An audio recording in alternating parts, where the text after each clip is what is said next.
So when I was growing up, I always considered myself an independent person. And I think it starts when I was young and my parents split up. I had to get buses kind of back and forth between the two houses. And I think from an early age, I got a sense of what it is just to do your own thing and to travel on your own and to look after yourself a little bit.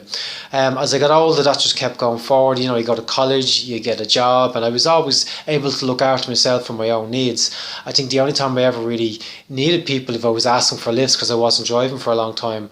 And even at that, if I couldn't get a lift, I just jumped on a bus. So I was happy enough to do all these things. It wasn't until I got much older and I realised that I was more codependent than I realised. And that codependence manifested itself in different ways. In terms of happiness, I couldn't be happy until the people in my inner circle were happy. Peace of mind, I was always a chronic worrier, so I needed everything to be okay for me to have peace of mind and go off and live my own life. And if there were problems, which there always were, I was always worried and they were always plaguing on my mind.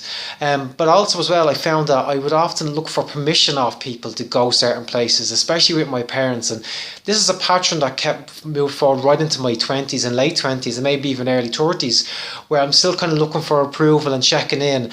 And as adults, you know, we should be free to make our own decisions and live our own life. You shouldn't need permission off your parents.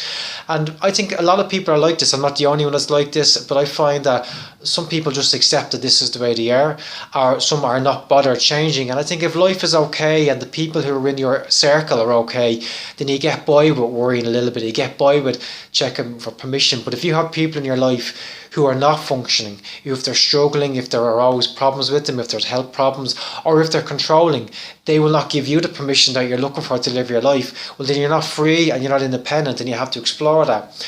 And I think that the starting point of all of this is always self-reflection, and to start to explore inside yourself the different cords that bind you to other people or other situations or other events or environments.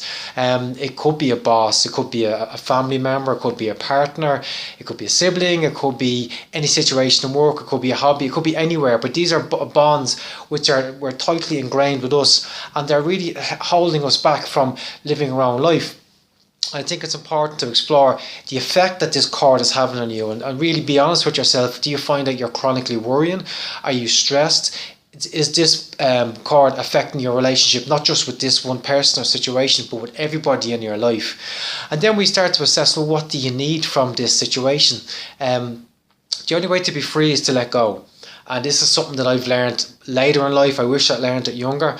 And now every day I'm constantly trying to find ways of letting go of stuff that doesn't serve me anymore. And it's holding me back from just skipping on and living my own life. And again, what is it you need from these situations that are holding you back? It could be maybe you're holding on to anger or hurtful memories from the past, and you need a certain person to apologise before you to let go of these things, and the person probably won't apologise. So you have a choice. Are you going to carry them forward? Because they keep you bound in an unhealthy relationship. If you have all these unhealthy emotions and memories and they're playing in your mind all the time, people still have a hold over you. It could be situations in work. It could be a problem that's occurring that you're worrying about all the time. Again, maybe you have to learn to let go. And I think a big part of us, we're all looking for some sense of control in life, some sense of security, things will be okay. And the truth is that we may never get that. And that's okay. It's been okay with being uncomfortable, and it's been okay with not having control of life. It could be letting go of relationships. And again, we all have basic needs, and love is a big part of that. And we have to be able to know, are we getting our love needs met, so we can just move on. And if they're not getting those love needs met, how do we cut that cord? How do we say goodbye to this relationship and move on to a person that can do it for us and that can give us that love?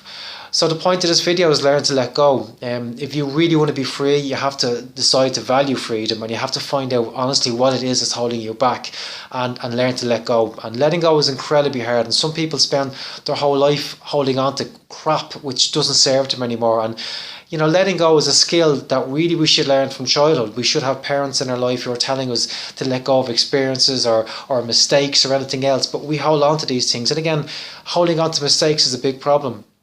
And again, it's holding us back from moving forward and loving ourselves and looking after ourselves and living our own life if we're holding on to mistakes that happened a year ago or 10 years ago. And so the message is to learn to let go. And it's a tough message, but it's an important one. That's it, guys. Talk to you soon. Take care.